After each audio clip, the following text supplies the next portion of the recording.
Hey everybody, this is Scott from Dicey Decisions. I'm Hey here everybody. with Jack. This is Scott from Dicey Decisions. I'm Hey here with everybody. Jeff Jack. from This is Zeros to Heroes. And, well, of course, we're all Dicey Decisions. right.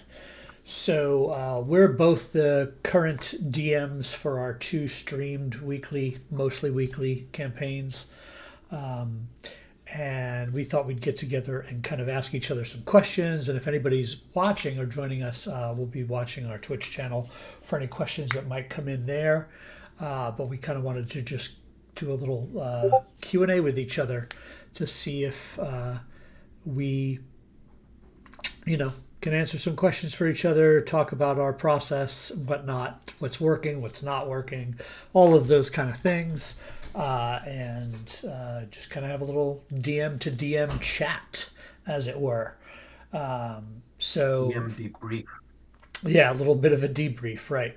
So, first, I think it's probably smart if somebody's watching this, ends up watching this, and hasn't watched any of our campaigns, to kind of give a little bit of a quick campaign overview of what we're doing in our campaigns. So I'm the DM for our Twist of Fate campaign, which runs on Friday evenings at 8 p.m. Eastern. And that campaign is playing through Turn of Fortune's Wheel from the Planescape setting, with some content from the Book of Many Things thrown in, and into where we are now, the Vecna Eve of Ruin book. So this is a long-term campaign going from level 3 all the way out to level 20.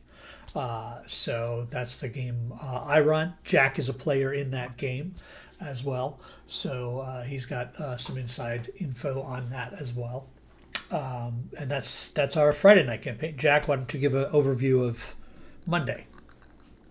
Yeah, so we do a 2 hour video on Mondays called Zeros to Heroes, and it's it was initially set up to be a much more narrative campaign with less battle, at least less battle planned. And we are going from level 0, which we spent, I think, 6 episodes at level 0, figuring out why we even leveled up and how we leveled up and which direction everybody took. And a lot of them changed their direction in those level 0 sessions. And now we're going to go as far as it takes us. We're currently at level 4, I think level 4 or 5. I can't remember. But yeah, um, a lot of things have happened. We're running it from the world of Tal'Dorei, Exandria, and we're set in Tal'Dorei. And, uh, and we're actually taking it through the chronological order of what's actually happened in the Exandria time frame. So we're set right in there and seeing how everything falls out in our particular gameplay. So it's been interesting so far. Yeah, I definitely thought it was unique to start the way that you did with the zero level. Gave the campaign its name, Zeros to Heroes, which is great, and was an interesting kind of experiment. Talk a little bit about how that went down for you guys in more specificity, I guess. Yeah, so my idea initially was taken from everybody's push lately to really make it story driven. And we always give shout outs to uh, Dimension 20 and groups like that really, really focus on story. So I wanted to try it. And like you say, it was definitely an experiment. And when I was pitching the idea, I had only a few people were interested. They were like, "What does this mean? How does that work?" I'm not sure I want to do that. I don't want to be a level 0 person because I don't know really how D&D works that way. So I had to kind of explain it a little bit more and flesh it out more in my mind, other than, hey, let's just give it a shot. And so I set it in the world of Exandria because I wanted a fairly rock solid starting point that I had lore in all directions and I could use as an anchor no matter where we traveled. And then I started throwing together little pieces in lots of I don't know. It took me a while to build, and as we work, I'm still building it.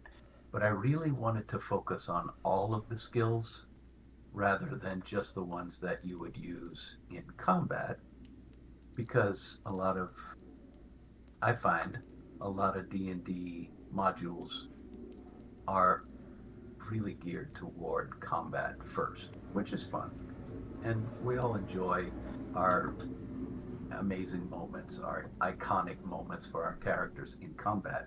But I wanted to build a lot of those same iconic moments in all aspects of their lives so we could really put a story together that had very varied pieces, nuanced pieces. This the decisions you make way back here are maybe come and play way down the line. And uh, as you say, it's an experiment, and so far it's been fun. And we'll see if I'm able to pull this thing off. Yeah, that's that. I'm It's definitely wondering interesting. how. Uh, Go ahead, Jack. well, yeah. Have you? First of all, have you been watching? I know you have watched on and off from time to time, but are you all caught up with what's been going on in our campaign? Yeah, I'm mostly caught up. The past few episodes, I know I've watched the full episodes of Oh, good. as best as I've been able to with stuff going on around the house, watching them live. But all of our streamed games are available on our YouTube channel. So we have our initial first campaign, which we did, which is our Finding Purchase campaign. That entire campaign is up on our YouTube channel, as well as all the episodes from beginning to end for both the Zeros to Heroes and the Twist of Fate campaign that we're doing now. Are there to be able to watch for people. However, we are probably going to dive into some spoilery things in our conversation. We'll try to avoid a bunch of it, but we just wanted to kind of go through some specifics in terms of that. So yes, to answer your question briefly, Jack, I am caught up. This last week's episode. First off, I just got to give you a shout out. Your portrayal of the hag was fantastic, and I thought it was very very interesting that you had a point of view of this hag that it was almost like it had so much knowledge in one aspect and so little knowledge in the other. You know what I mean? Like, you know what I'm Oh talking yeah. about, right? Like, it was learning while interacting with these heroes, and I'd love for you to kind of touch on that as a dynamic, because I thought it was very very interesting to watch. Oh yeah. Also wanted to say that the reason we started out doing just 2 hour episodes is because we didn't know if it was going to work, and so we didn't want to take too big a bite at right off the bat. But yeah, I rather than give up all this as like here's what happened last episode, let me just put it in general. I build my NPCs, especially the important ones, to have to be grounded in their own reality, or I try to, like I've got one particular guy who hasn't come up much is a postal worker. He's a minor wizard. His main focus is sending messages, and so he works at the post office sending messages all over the place. And that's really all he knows or cares about. He's very slow. He he's slow to react. He's slow thinking. But you know, I thought early, if everything is or almost everything is able to be done magically, why not have people like doing the mundane stuff magically? Like, why send a pigeon or send an actual letter unless you want to, it's a package or something? Why not just send a message instantly through a magician, through a wizard? And so those are the types of things I try to found on NPCs that might be important. And also the ones that are slightly more important will have connections in other directions that may or may not come up. I don't want everyone's motives to be understandable immediately because this world is not, I want it to be nuanced. And so the character that you're talking about, Scott, and let's be clear, it develops in story as we go because we all are improv artists to a degree, right? And you never know what your players are going to ask. You never know how you're going to respond. So this particular character had a purpose of just like what the monster manual says. It's a bad guy. That's it. And so it's doing its bad guy stuff, but they're also intelligent and they're not ruled by anything over themselves. They're just living their lives, like doing what they do as life comes along. They're practically immortal, or they can be, and so it's got a very limited scope of where it is, but it's got amazing potential. Like you don't want to come in and insult it and slap it in the face and provoke it, but if you can get it to not kill you immediately, maybe there's potential for it to interact with in other ways. Um, and as we all know as DMs, your players will take you in directions that you never will foresee. And this one happened to go in a way that I certainly didn't plan, but it's not going to affect, the rest of the world in any way. So I just let it play out. I just followed it in the way that I thought it might happen. And it was fun. I'm having a ton of fun playing these odd, quirky NPCs because I prefer to be a player, honestly. But running this type of campaign, I literally am a player in every game because I'm interacting with them all the time. Yeah, it's a lot of fun to watch, and you've got such a good, strong, tight knit group. I think your group has good cohesion in terms of their RP, and they share the spotlight real well, and have great interactions amongst each other, which is always important to a game. I think to build that rapport and have those moments. Yeah, there have So been a few moments in this campaign that are not turning points necessarily as RP, but like linchpins, there are moments that you notice, like here's where they realize that they are a group and not just acting on their own. Here's where they realize, ooh, if we work together in this way, we can get more done, and things like that. It's been a lot of fun to see the progression. And at one point, I guess it was maybe like episode 25 or something, way into the campaign, I realized, hey, this is really good. This is really going well, and things that we're setting up are paying off. right, right, it's a lot of fun.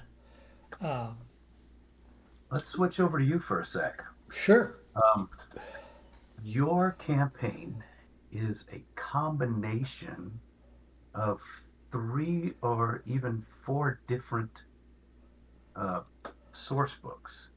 And I was wondering how, not how you did it, but how difficult that was. And what were your thought processes going through all that? Because you prepare way differently from me. So maybe, Yes, we're running two very different style of campaigns. So because I am running existing Wizards of the Coast products, A lot of the basics are out there. It is kind of it's not necessarily scripted, but there's events, right? There's events that have to happen that the world is kind of set in a specific way. And what I chose to marry these particular products together, my reasoning for that was I really wanted to play Vecna Eve of Ruin, but it starts at level 11. And I didn't want to start a stream at level 11 because the campaign, the way it's written, and there's flaws in every pre-made book, and DMs always will go in and and make some adjustments to written modules and things like Yeah, that. That's that's kind of where we do it. expected, right? It doesn't fit the style of play of the players or whatever the case may be. But I really wanted to not start at 11 and figure out how to get you guys to 11. And my first thought was, well, I can homebrew something and get them up to 11. But then I'm like, well, let me look at some products out there. And when I hit upon the Turn of Fortune's Wheel story, it kind of gave me a perfect way to play up to 11, but really start the campaign at 11. And Jack, you're shaking your head because you kind of know where I'm going with this. Because it starts at level 3, and in Turn of Fortune's Wheel from Planescape, it starts in level 3 where the characters have lost all their memories. And they're literally on a slab in a morgue as if they were dead. And I said, it just clicked for me to go, I could run this. They don't know who they are. The first part of this campaign, they're learning who the hell they are. And oh, by the way, it's a multiversal campaign, and both of them are multiversal campaigns. So they marry very well in that regard. And we can play with character choices, and we can play with relationships, and we can play with so many different things in the first half of this campaign until we get to the second half. And then we really can dive into the individual stories that are going on for these characters. What And I then, found, let me interject yeah, real quick, please. because as a player, um, Scott, you asked us to create this really extensive backstory, and you were asking us certain questions, and we built a very elaborate thing, and then you just started tearing it apart. It's like we didn't necessarily explore everything, but first of all, we couldn't remember any of it. We literally had to throw it away immediately, and then hope some of it would come back up, and some of it that came up was actually wrong, believe it or not. And so, yeah, it's been very interesting. And even though we've run through a large part of this campaign and finished sort of a section of it, um, we are still discovering it ourselves. We're still discovering each other, and pieces are from way back that players have frankly forgotten about are starting to snap back together and be consequential. It's been great to feel that stuff happen. Well, a big part of this half of the campaign is that your characters in Vecna Eve of Ruin are consequential. By design of the campaign, by the way that it's written, your characters have to be consequential. You're going up against Vecna. Like, these aren't small local heroes anymore, right? You have to be game changers. And how you become those and see yourself in those and put you in these situations have been kind of the crux of where the first half of the campaign was letting you learn yourself over and over again in many ways, right? Because we had a character who fully sacrificed themselves for the other party members. but because of what was going on within the glitch of the campaign, that that player's character reappeared as a new version of himself. And things like Mhm. that have happened through time where people have glitched and become a different version of themselves here and there. I think we only have one player who is still the original version, and I Yeah. think and I think that also adds to it too, like that if characters are from different timelines and different universes and different things, I think having the one makes that concept even stronger. Yeah. And But I'll tell you, as a player, like having to, you've written this elaborate backstory, you've really invested, you took a long time developing your character, and then it's just gone. yep, And your new one is kind of the same, but not, or maybe not at all. And you have to reinvent yourself with the same backstory tweaked in so many different ways that some of it that you really loved about him is gone forever. And you have to rebuild all of that inside of your larger backstory. It was, it's interesting at the very least and impactful in every way. It's a really cool design concept. well, and part of it was also timed out with the release of the 2024 rule set. Was I knew we were entering a world where we were going to have this new rule set that is on by design backwards compatible with everything that's out there. And I said, the skeptic in me, the guy that's been playing D&D for years and gone through the iterations and iterations of this game, was very skeptical that it was going to be truly backwards compatible. So I said to the players, I really want to test that with this campaign.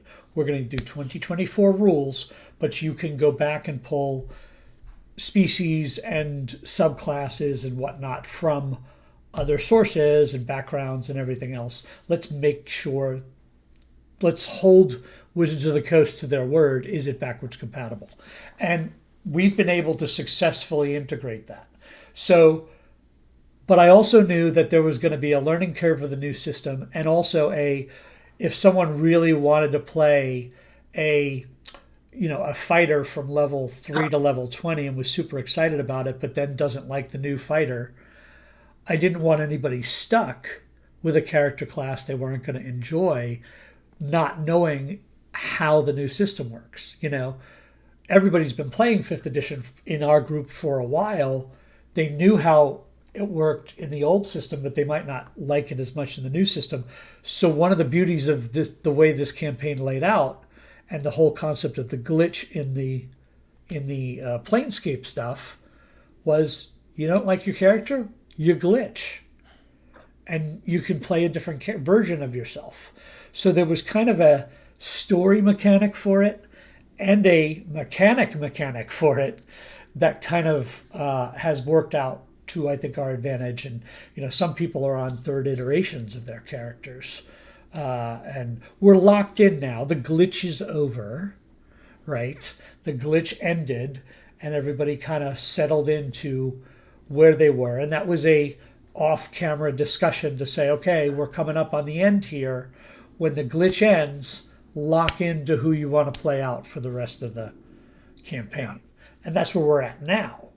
One of our characters has, I think, 5 iterations and 2 players. That's fair. That is fair. But we're going through now, and it's funny that you said, you mentioned the source books. I specifically pulled this pile of books next to me for today's discussion because I'm actually pulling stuff from every book you see here on this stack. Wow. Because in Vecna Eve of Ruin, you go to many different places. So I'm making sure to flesh it out. And one of the things I did specifically, I'm actually even missing a book that I didn't remember to pull off the shelf. When I had you all build your characters for this campaign, I wanted you all to pick where your character was from, your gaming world or plane of existence or what have you. And I wanted that to be a personal choice, but I also was hoping for certain things to fall into place and about where they were from. Because of where Vecna Eve of Ruin goes, because I wanted to personalize the planar travel that goes on in the Vecna book so that I could really tie those individual chapters to a specific character. And one of the characters, Vora, who's played by Brandy, really wanted, as a big Critical Role fan, and really wanted to be from Wildmount, and built a great backstory for her character from Wildmount. And then even with her different iterations of the character, has always been from Wildmount. That was one of my caveats. Once you pick where you're from, that's where you're from. Doesn't mean your whole life has been spent there, but that's where you're from. So she picked Wildmount. Well, Vecna Eve of Ruin, spoiler info here, does not go to Wildmount. But one of the chapters, it goes to the Underdark. And in the book, it was set to go to the Underdark in Faerun. Well, that was an easy enough switch because in Critical Role, you know that in Xhorhas, there's an Underdark. The Drow were big down there, big contingent of Loth followers that then became Luxon followers, and there's this whole big thing there. Well, because of all of that, and the backstory that Brandy put together for Vora, I just switched the chapter to go into Wildmount instead. And it works just fine for the premise of the story of Vecna. So what was really interesting is as she did more research on where she was from, when she locked into her character, she chose to lock into playing a drow who was a former cultist of Loth and a former member of the Luxon who now worships the Stormlord. So I've been able to work in to that chapter the backstory for Vora. And we're actually wrapping that chapter up in our next session. We'll likely wrap up that chapter. We're in the middle of that. So in each of these subsequent chapters in the Vecna book, we go to different planes of existence. Some material, some not, and whatnot. But I've been tasked with trying to make, because my goal was to highlight a character per location, is I'm playing around with where does this chapter take place so that it matches a backstory of a particular character. So it's been very interesting.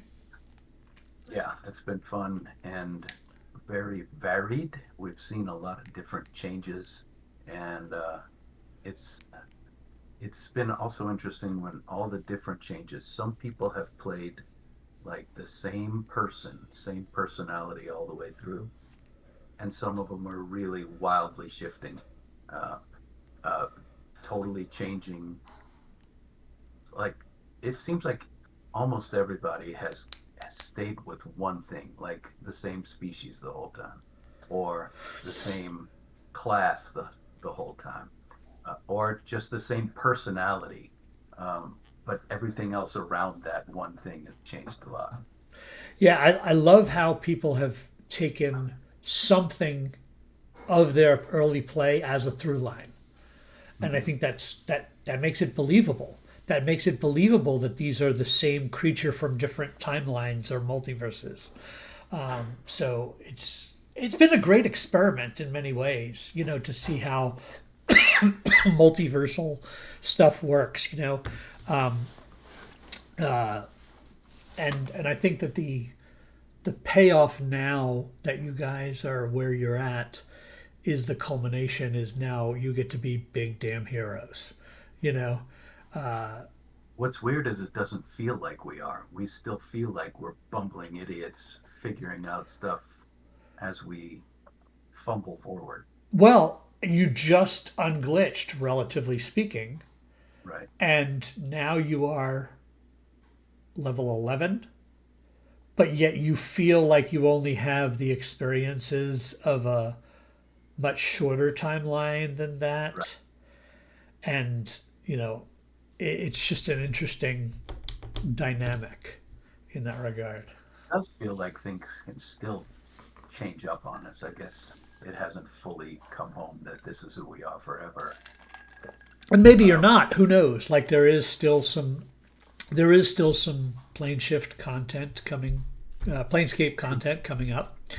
That is unfinished business from that campaign, and it kind of will time in an interesting timeline of this book.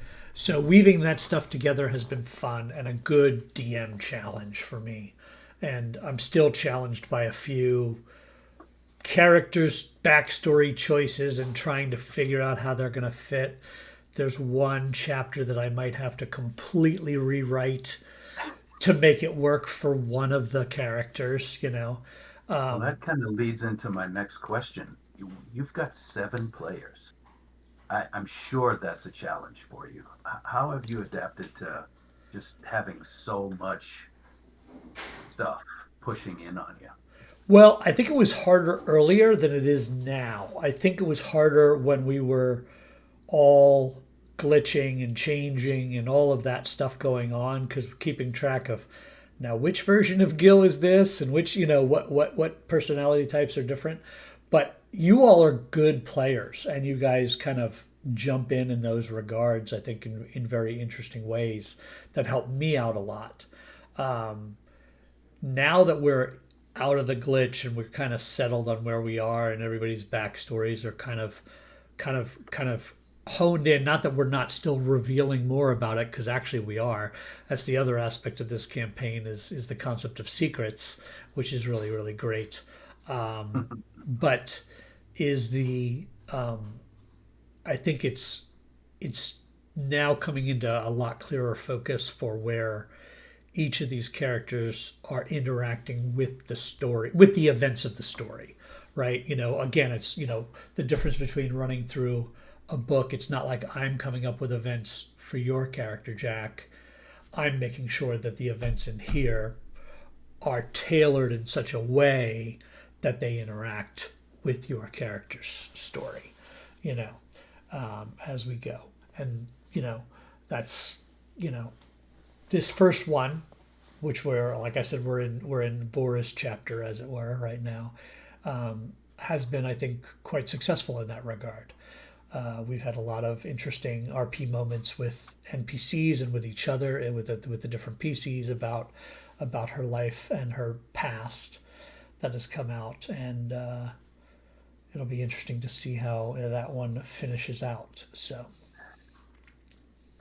Yeah, as far as RP, I feel like the more, I guess this is just storytelling, but the more individual pieces of somebody's backstory and the emotions that come with them, the more you start to love these characters.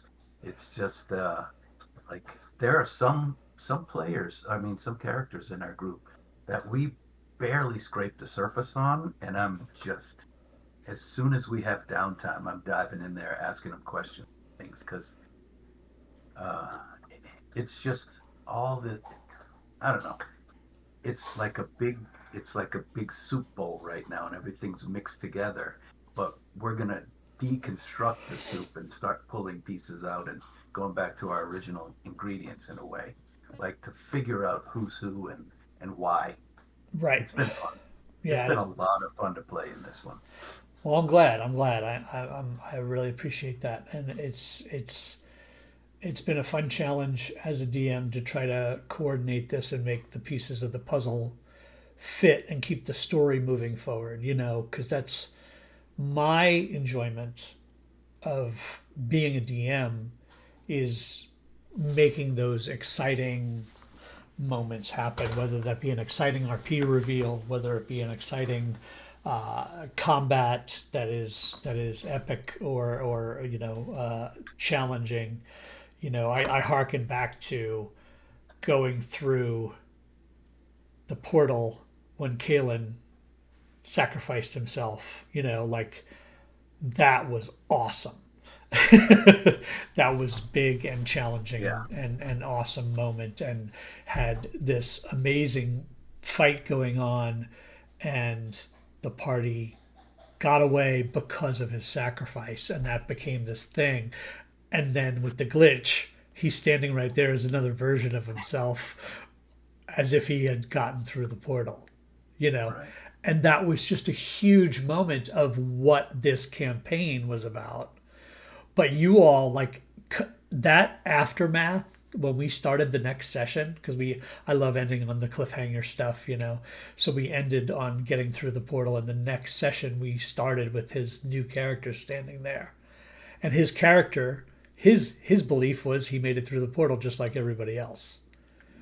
That Sure. was that was that version's reality, and that moment for me was just such a great payoff, because you all as players were having these emotions of losing Kalen, and then there's Kalen right there, and the confusion of all of that, and the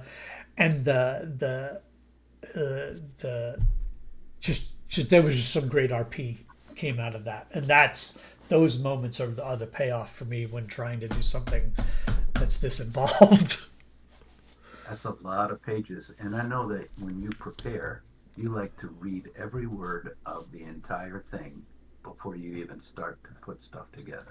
Oh yeah, Um, yeah. When we started planning for this campaign, we were still in our other one, and I read through all the Planescape, and I read through all the Vecna Eve of Ruin, and then said, how am I going to bridge these two? What do I need to do? And then there was some nice bridge work I could do with the Book of Many Things content. And when I found that to bridge that gap, that was a good find. So, yeah. Let's see. What else do we have? well, I wanted to ask you in terms of Sure. yours is that one of the things I notice in your game, and you've done this a couple of times, is you like to put really powerful bad guys up against your players who are not quite as powerful. And that's a massive challenge for the players. And I'd love for you to talk about your thought process behind that, because I fear for their lives constantly when I see it, because that's me as a DM, watching your stream and going, I know what that creature could do. If that creature wanted, that creature's going to eat them alive, and it just very interesting. I just love to hear your thought process behind that. Okay. So part of my original concept was you are level zero. You're just people in this very dangerous worldscape. You you don't know anything really. You're just starting out.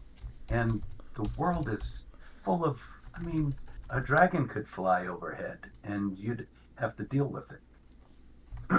And so I wanted them to very much feel like they were just little fish in a gargantuan ocean. And that, everybody always says, well, the players can always run away. The characters can always run away if they're overmatched, but they never, never do. Never. And so I wanted to make situations where at least you're going to think that maybe we should run away. Um, Early on in the campaign, they ran into a very kind of simple situation where they there were some bandits, and I know you're thinking about this one. One of them was one of them was a powerful mage Right. who had instruction. There's a long backstory to the other PCs they're meeting, and it just happens that in typical fashion, our dumb adventuring party says, well, let's just kill them all. Well, that's not going to happen because they're way stronger than you and you didn't even ask questions. And so consequences happen. And I set that tone real early because I want them to always think that there are things happening in this world that are out of my control. They're way bigger than me. I, and at this point in our campaign, they have like threads, maybe 10 different threads directing them in 10 different directions. All of them are important. They're affected by all of those in at least a little way, just maybe that they even know about it. And they're starting to get the idea that they're the only ones who are connected to everything at once, but there's nothing they can do. Like there are whole city states who are sending armies to destroy other things, and they're the only ones who know about it, and they're stuck in the middle of the wastelands with no contacts and nothing else they can do. They just know that something's happening. And I guess it was the tone of this thing I wanted to set is that we're going to be overmatched a lot. What do we do about it? You can always try to talk your way out of things, and that so RP has become, and that's kind of what it was. I wanted them to try to reason things out and figure things out more than kill everything in your path. Right. And I think you did a really good job of setting that tone and giving them options and showing those options early on. I thought it was really an interesting a way to handle that and kind of lead them towards alternatives as players and get away from the hack and slash mentality of that can happen. Obviously you've had some combat encounters where that is the goal. They do have to solve it with violence or whatever the case may be, or violence is happening to them and they're just defending themselves. But I thought it was very interesting, and I think it has it that fruit paid off very recently with the hag. I think because again, in my mind, that hag could have really messed them up. Could have really messed them up, A hundred and percent. and I loved the fact that they had confidence to interact with the hag. Like they had built a confidence in the way that you've been playing this campaign so that they know their skill set is in addition to how much damage I can do with this character, right? And it's their RP really shines and really did shine in these past couple episodes in that regard. Yeah. And I think that's a testament to what the groundwork you laid out with them, but also to the players. I think that they've bought into that and see themselves as more well-rounded than most D&D characters see themselves. They're very self-confident, that's for sure. I'm surprised because initially in this encounter, they were all grappled and restrained instantly. They could do nothing about it, and yet still they were like, "Oh, we can handle this," Yeah, and just yeah. moved on through it and They, handled it. they just yeah did their thing, and I think that was really a testament to the players that you have at the table. So we've got something in the chat here on Twitch I wanted to hit on. Coastal Wizard posted, I like the idea of glitching compared to the loss of character and someone new joining the group. That was inherent. That's not my idea. That was inherent to the Planescape module, the Turn of Fortune's Wheel, is this concept of a glitch now of a multiversal thing. So I took it and ran with it and have incorporated it throughout. I think it was a really smart way to do this particular story because what's happening in the first half of the story, is very manipulated, as it were, right? So having one of the things that I think it also did was it allowed players the freedom to be a big damn hero, to make a choice that sacrificed themselves, you know, to because they know that I'm coming back in a different version, So once that cat was out of the bag, it wasn't out of the bag until the first person did it. But once that cat was out of the bag, people were like, "Oh, I'm free to do bigger and bolder things," right? As a player, because players always kind of get their character and get like, I don't want my character to die. I don't want him to die. Well, this kind of let loose some of that a little bit. So, and then Coaster Wizard also asked, for 7 players, do you still use standard hit points for challenges or modify for so many combat actions? I've done 3 rounds of combat before, showing damage for a dragon fight, for example. Yeah, I manipulate the crap out of stat blocks versus these guys, because not only am I dealing with, right now, 7 11th level heroes.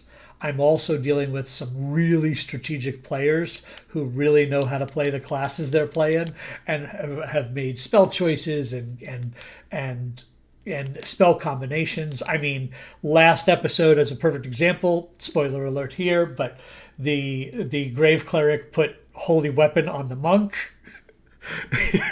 I mean, I've got to contend with a lot of powerful stuff, and they're only a level 11. We're going out to 20.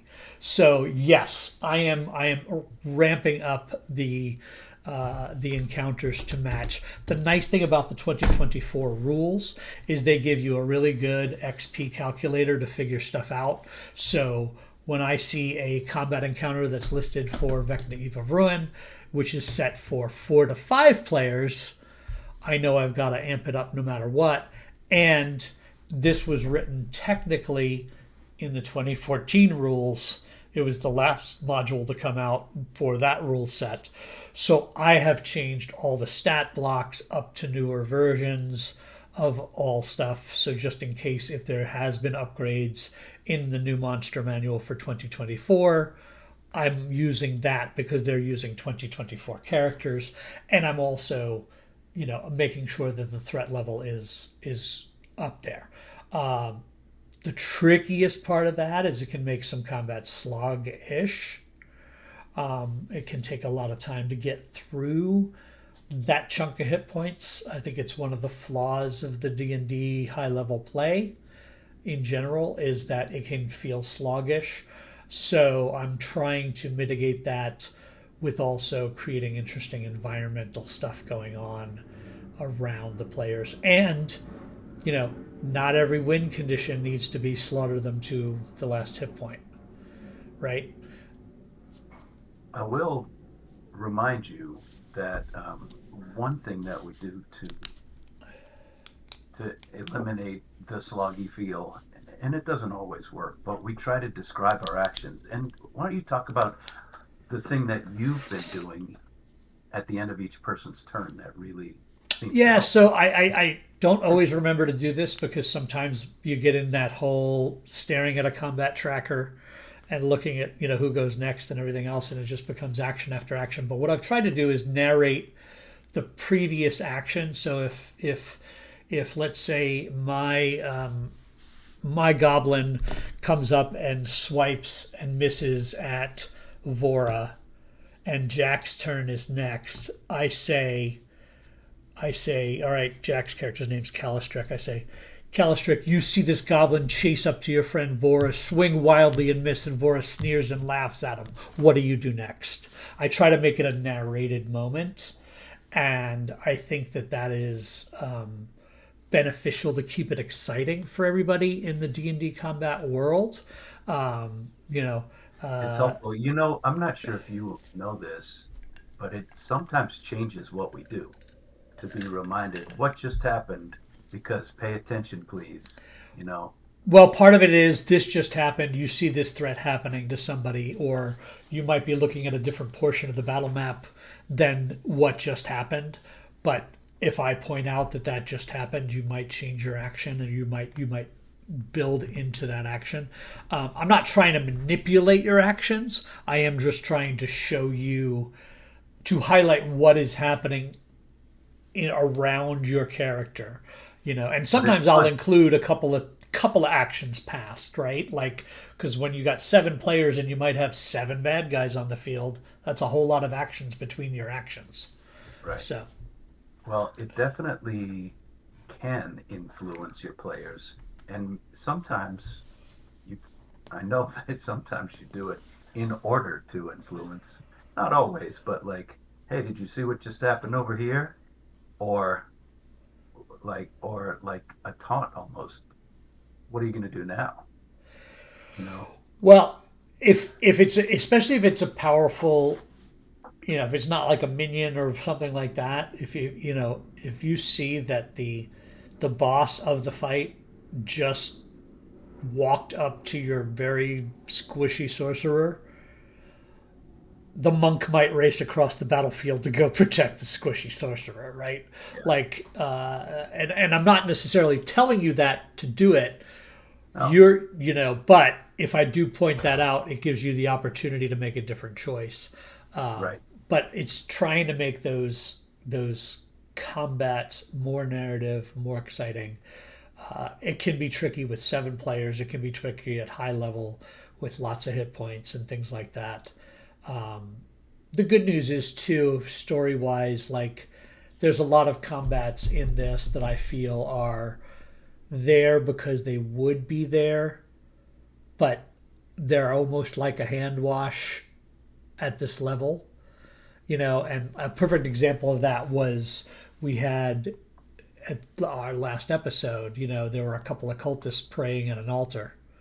Well, the party decided they were going to take care of these cultists, and they walked in, and 2 actions, it was over. It was a hold person spell upcast, held both of them, and then just walk up, and dispatch them, that kind of thing. It wasn't meant to be a big combat encounter, but obviously these 2 cultists could have screamed, could have yelled, could have warned others, yada yada. And, the party chose to handle it a certain way. So some of it's meant to be like this would be there, but you guys have the Right. resources to deal with it, right? And those, when they do go down and happen quickly, that's only a good thing. As a matter of fact, there was actually a lot of that was going on in the early part of the campaign because I layered in the Book of Many Things content, because players got access to actions from individual cards of the Deck of Many Things that were way ahead of the power curve of what their character could actually do. So we had 4th level characters casting, disintegrate. Yeah. You know, so but that was by choice, because that was also building the whole concept of you're big damn heroes, even though you're not. Because technically, when they were living in their 3rd and 4th level character, they had already lived their lives out to 11th to 10th level. They could only remember their abilities back to level 3 and 4 and 5, etc. So that's Yeah. kind of how that played. Speaking of combat, I said I like to make sure everything is, or potentially way stronger than my players, but I also throw in things that are way weaker than our Mm-hmm. players to give them potentially a false sense of power. Like our last encounter in the Twisted Fate campaign when I was playing went so fast and we conquered everybody so easily. I can see us next time, we're like, well, we don't have to worry about this. We'll go in and mop it up, where it's way more powerful than we think it is. Some of the bad guys have spells that we don't know they have, of course. And things are, I like it when you never know what's going to happen. I think several of our characters in this last fight against a really powerful group of people weren't even hurt. Right. Well, that's not going to always happen. Right. Well, and you guys were in a situation where, tactically speaking, you made some really smart choices.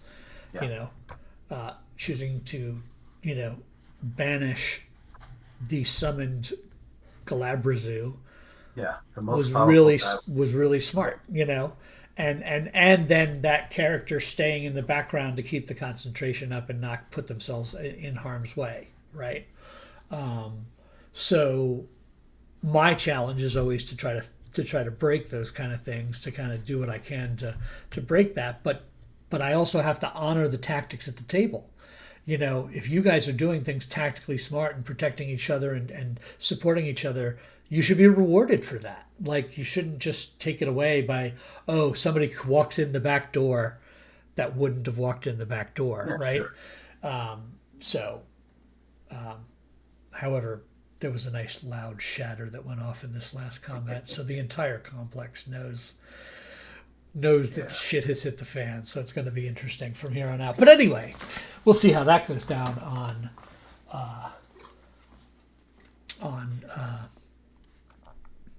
next Friday. Not this Friday. We're off this Friday because unfortunately I have to work.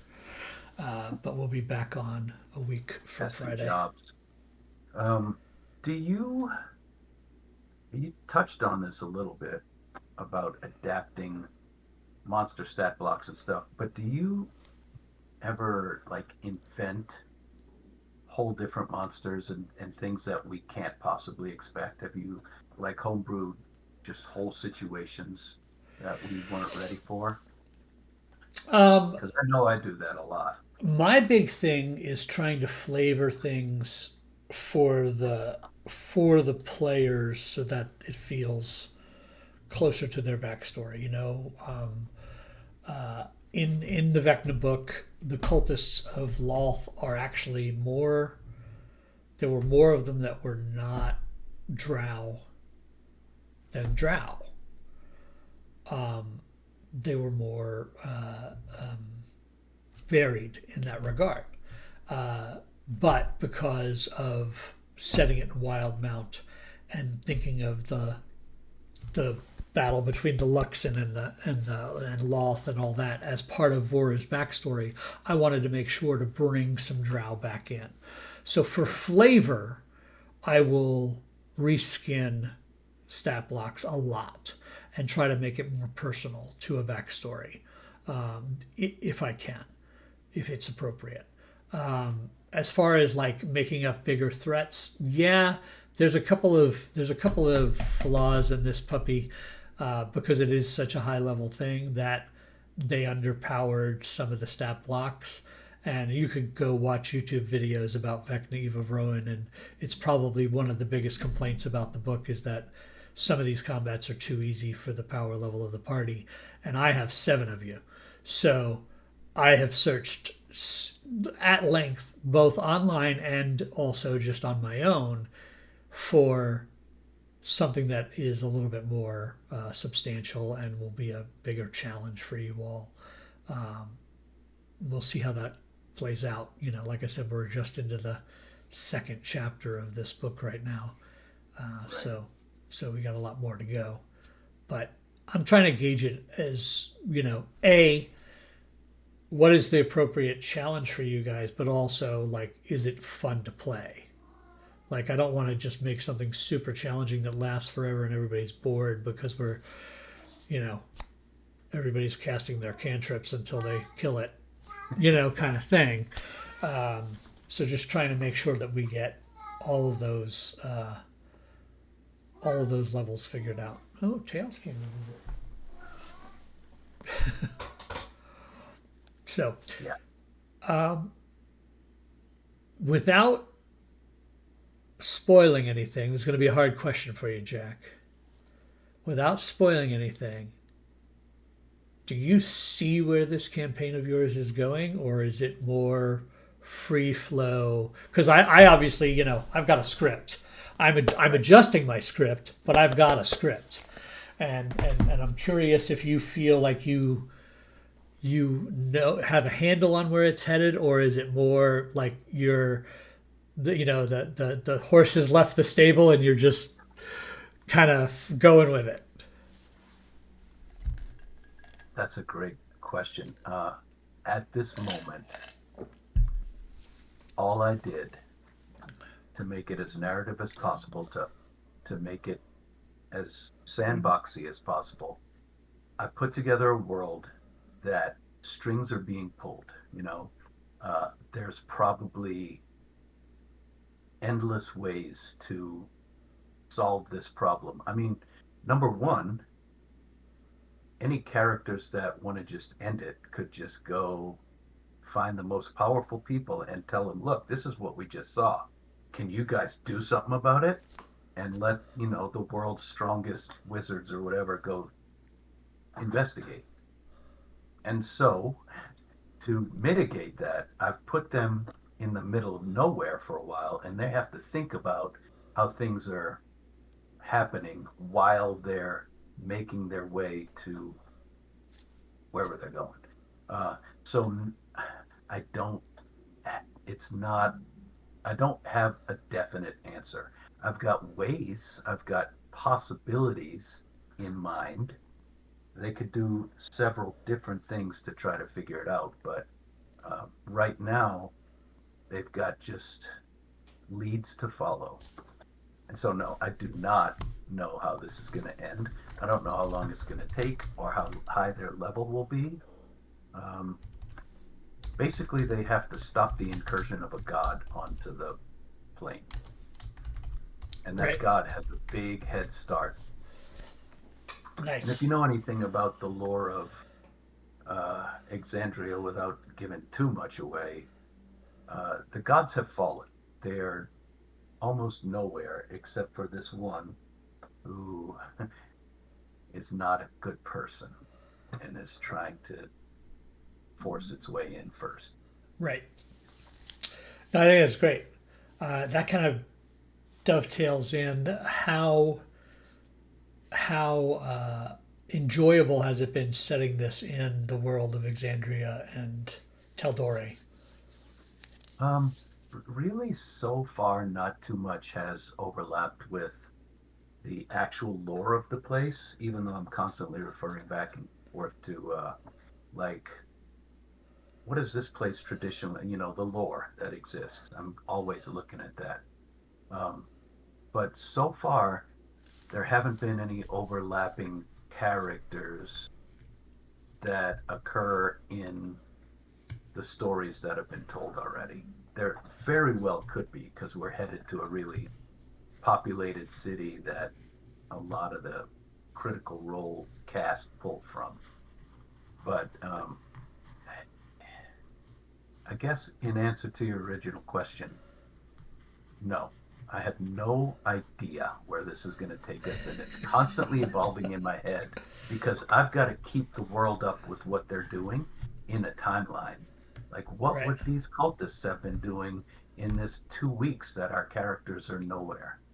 Right. Right. How are they getting ready for this god to move in while our characters are bumbling forward trying to get someplace? Yeah, I think that's key in a DM's world to try to make those to let the clock tick, as it were, or let the actions of the heroes have consequences to the overarching story and this and that. I'm dealing with a multiplanar, multi-timeline situation, so I can do anything I want, which is Yeah. really great, right? Yours is more linear in that you're not dealing with that per se, so you're kind of a little bit like a little like straight path, but that doesn't mean because your characters might be doing this, and you've got this timeline in your head that you might have to adjust, right? Whereas I can throw an action or a repercussion to one of the things you guys accomplish could spark X, Y, or Z, right? And Shoot, in your campaign, we could suddenly find that our pasts have changed because of something that right, we did on a different plane, or right, right, like, hey, we just hurt this inconsequential person who was key in making something else happen way over there, and suddenly our timeline is immensely shortened or lengthened. Hey, right, suddenly Vecna doesn't care what the hell you're doing. right, right. Absolutely, and it's an interesting development to think of that and think of that as a game master, right? Just trying to wrap your head around walking side by side with a world and the on-screen action, right? Like how do those things walk side by side? I think that's an interesting challenge for game masters. across the board, no matter what Yeah, style you're playing. it's not easy. Right.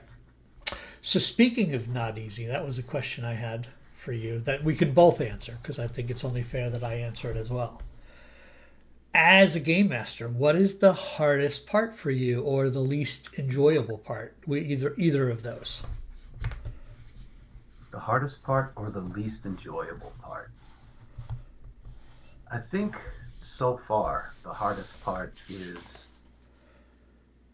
and maybe this is for many DMs, figuring out how to run travel, because in my campaign right now it's really important and I don't want it to go too fast. Like, hey, 2 weeks pass and you're in your destination, and I don't want it to go too slow. And so, sort of figuring out how that plays out in general, but much more particular, like we were saying, the logical sequence of events coming from many different directions. It's every day, every game, I'm having to, just come up with, oh yeah, this would have happened. And so it does take some time to sit down and just read back over your notes and think about, what think about what logically is going on. And I don't even have that many notes into the future. Every time I come up with something, I quickly jot them down, and my notes could be like one session ahead. And then suddenly I'll have a flurry of thoughts and add that in. So really my campaign right now is not that big stack of books that you have. It's about 10 bullet points that would naturally fall in this time frame, and every one of them could have endless addendums to it. Right, right. So it's kind of a whole matrix of events. Yeah, it's not.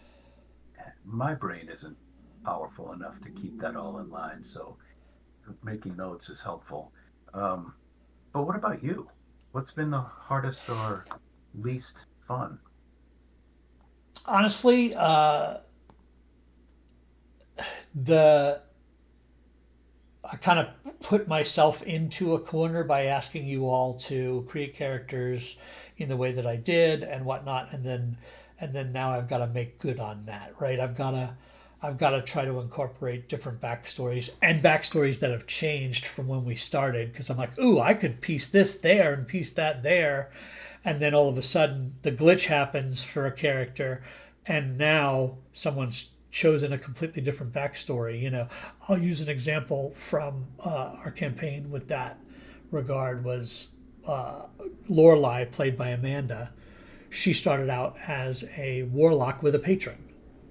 Well, I had this whole thing figured out about how her patron was going to become a key player in one of the future chapters way down the line. And then when she glitched, she's like, I'm an artificer now. And I don't have a patron, and this and that. And Or do you? and a completely different Sure. no, but a completely different backstory, which made me have to pivot and actually maybe not quite decided this yet, but maybe an entirely different chapter than I thought was going to be focused on her is now going to be focused on her, and now I've got to find something else for one of the other characters, right? Right. So it's just interesting how that has played into it. Yeah, I And think it's just nothing is really set in stone, and it's hard because in that respect because you're constantly having to tweak everything, and it's not just one thing you're tweaking, it's you're tweaking seven things all the time. yeah, the thing that I don't like the most that bothers me is self doubt. Like Oh, I'll make some choices and then I'll question my own choices, right? And even after the game session, and I'll think, did I do the right thing? Did I do this well enough? Did I do this good enough? And self criticism, I think, is the thing I like the least about, because I end up being super critical of myself after the game sessions and whatnot. We're all having a good time, we're all having fun, and that's the goal. But that doesn't mean to say that I don't be like, God, I wish I'd have done that better, or I can't believe I forgot his legendary actions, or, like things like that, when you kick yourself after the fact. I think a lot Imposter syndrome is what it's called, I yeah, believe. yeah, exactly. And a lot of DMs probably have that. Yeah.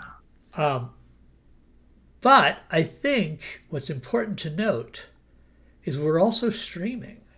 This isn't just DMing. We're also streaming. And for me, as both a player and as a DM, the concept of streaming ups the ante. I find, and I enjoy it, I enjoy that upped ante of having a streamed game.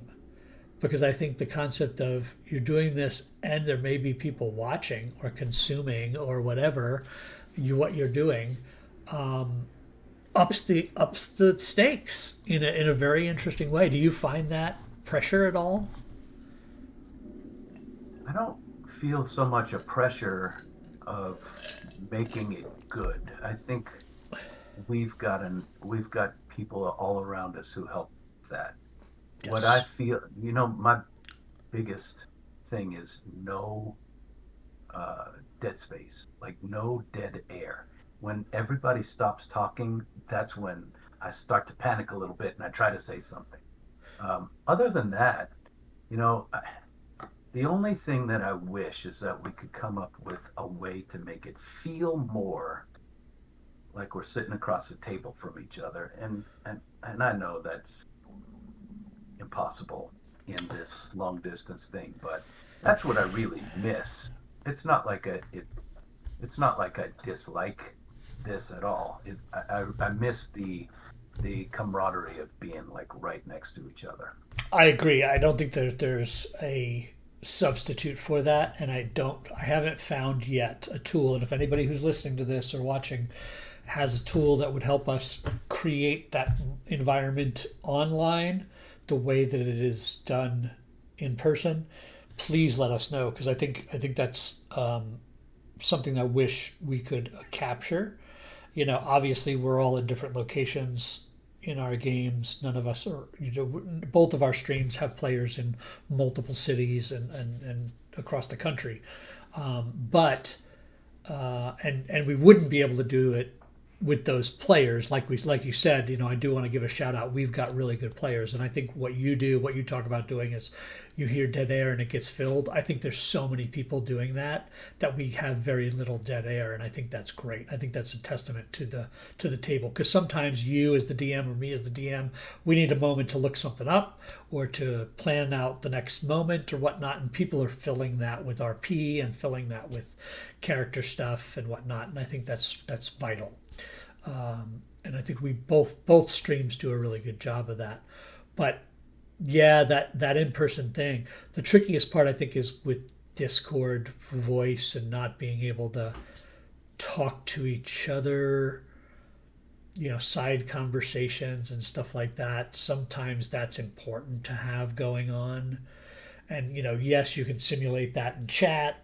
Little text to each other and stuff like that. And I think people are doing that on some level, but yeah, there's not a real way to capture that in person feel. Um, I wish there was. Yeah, maybe someday. Yeah, and obviously, like in lieu of us moving all to the same city and being able to do it in person and then still capture it to stream it, like there are many groups that do that, right? A la Critical Role, Dimension 20, that style where they are gaming together, Right. but then streaming it. Um, I think that uh, the necessary evil. However, friend of the stream, FGU, Fantasy is Grounds. really, I mean, it's good enough. It works really well with moving icons and miniatures or whatever. Yeah, there's lots of different tools. I think the the robust character engine that is part of Fantasy Grounds makes automating a lot of the stuff stronger. Sometimes that can get in the way of narrating, though, is if the virtual tabletop is doing things for you, you're not being as descriptive in your actions, right? Because you're just clicking a button and you hit the attack and it tells you whether you hit or not, you know. So, but I think we've gotten better about that. There are several other, you know, I know Roll20 is very popular. There's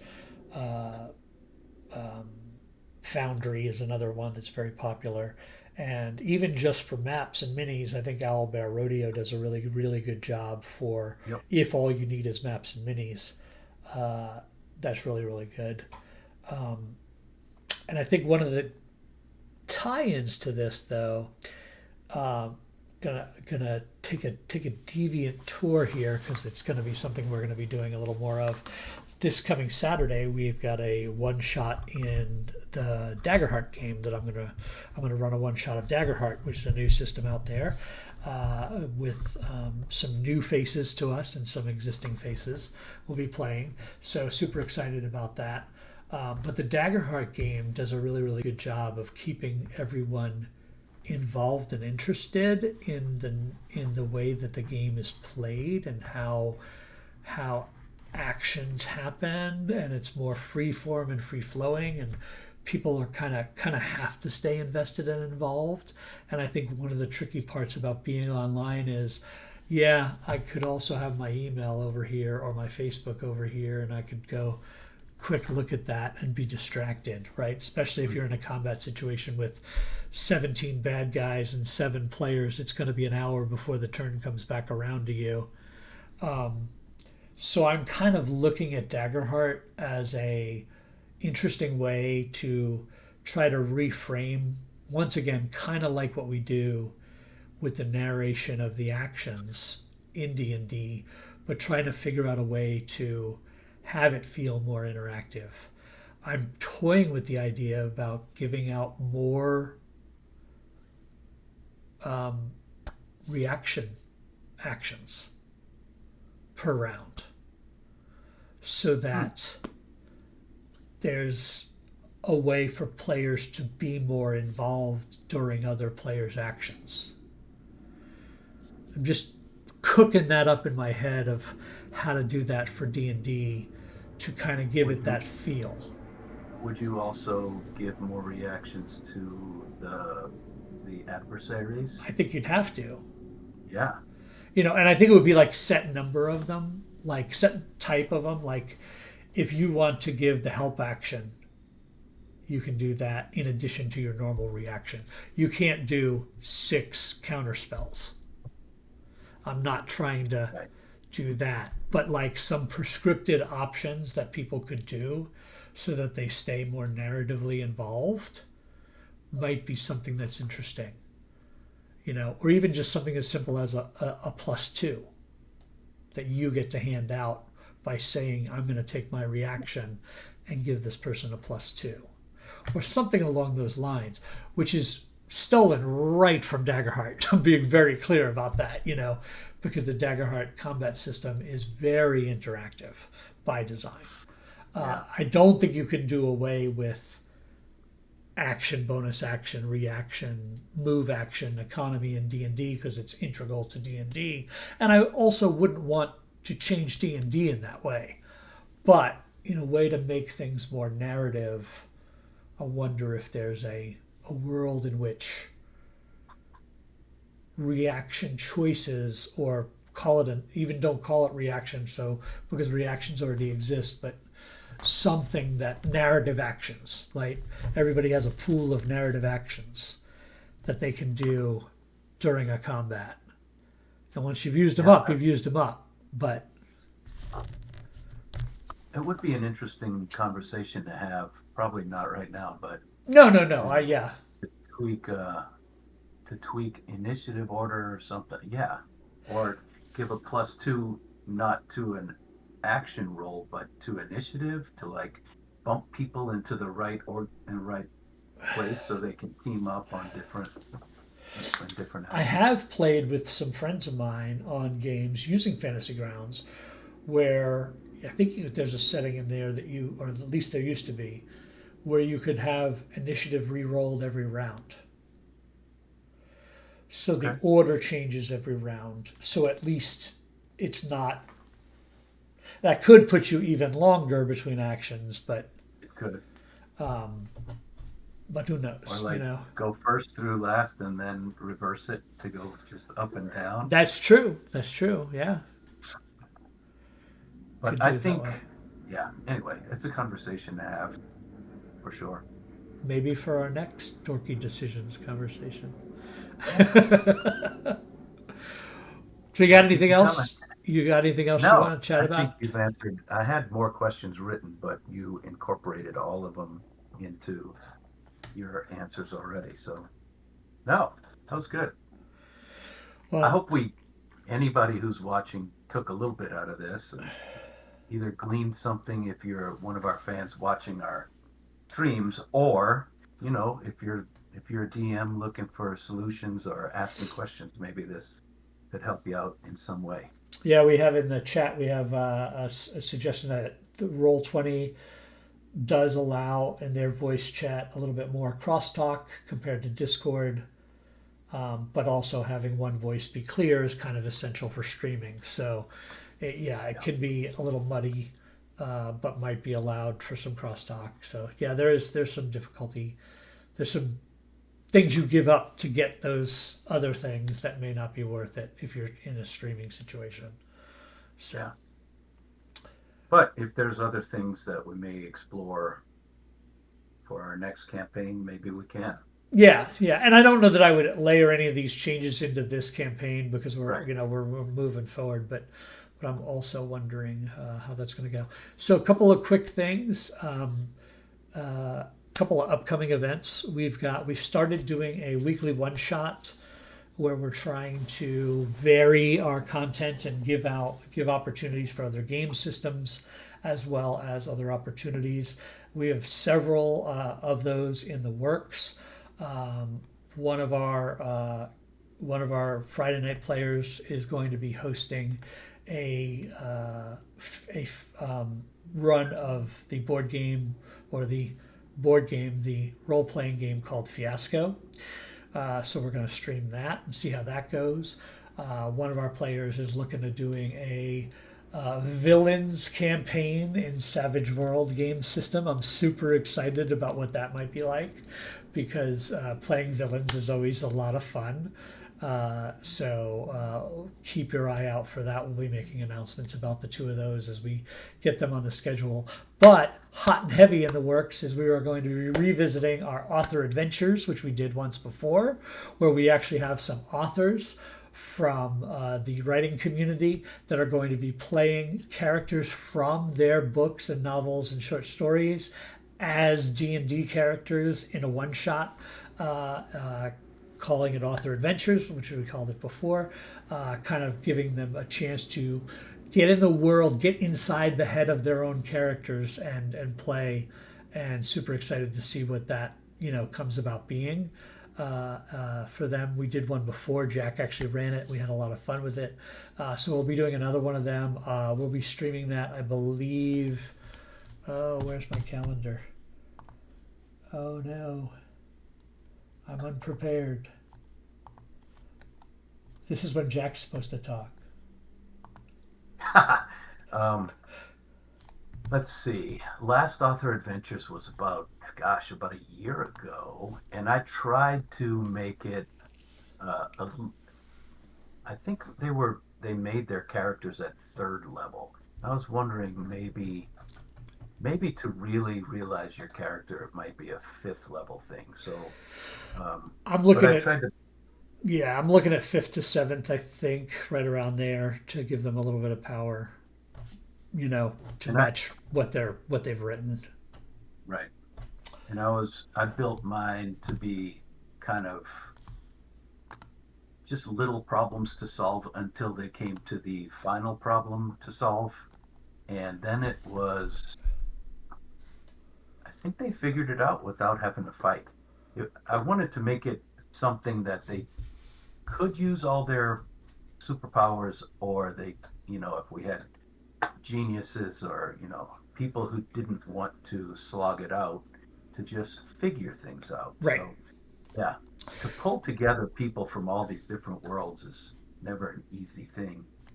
So yeah, we've got. I do have a few dates for you now that I've opened up my calendar.